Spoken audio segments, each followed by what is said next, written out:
कलश पानी से क्यों स्नान करवाया जाता है? क्या आप जानते हैं स्नान पूर्णिमा की यह अद्भुत कथा?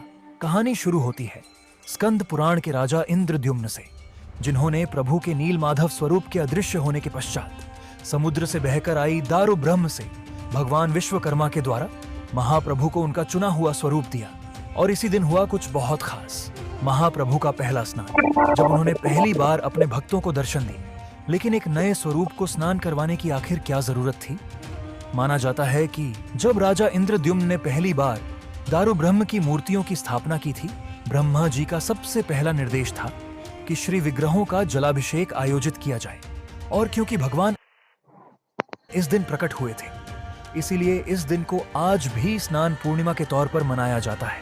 और इसके पीछे एक गहरा आध्यात्मिक ज्ञान छिपा है कि प्रभु की श्री प्रतिमा ज्येष्ठ माह में बनी, जिस समय ओडिशा में गर्मी का मौसम चल रहा होता है। और माना जाता है कि महाप्रभु को हमारे जैसे पीड़ा की अनुभूति होती है, और जब स्वयं महाप्रभु को सूर्य का ताप सताता है, तब यह इंद्रदेव के लिए संकेत होता है कि अब बारिश के आने का समय हो चुका है।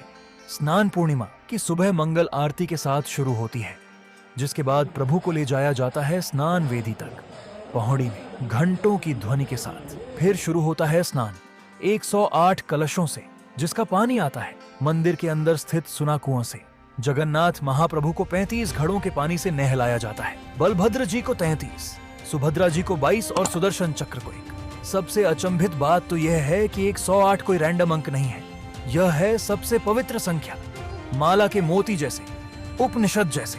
और महाप्रभु के मानवीय लीलों के अनुसार जब ज्येष्ठ महीने की कड़ी धूप और गर्मी में 108 कलश ठंडा पानी डालने से प्रतिमाओं को एक गहरा टेम्परेचर शॉक लगता है, जिसकी वजह से उन्हें तेज बुखार आ जाता है। और फिर शाम को महाप्रभु दर्शन देते हैं एक अनोखे वेश में। और इसकी पीछे की अनोखी लीला आप हमारी दूसरी कहानियों से जान सकते हैं। इसी रूप के साथ शुरू होती है दुनिया की सबसे बड़ी रथ यात्रा की, महाप्रभु के आविर्भाव के साथ, उनके पहला दर्शन के साथ। लेकिन इस यात्रा से पहले होता है कुछ ऐसा जो किसी भी भगवान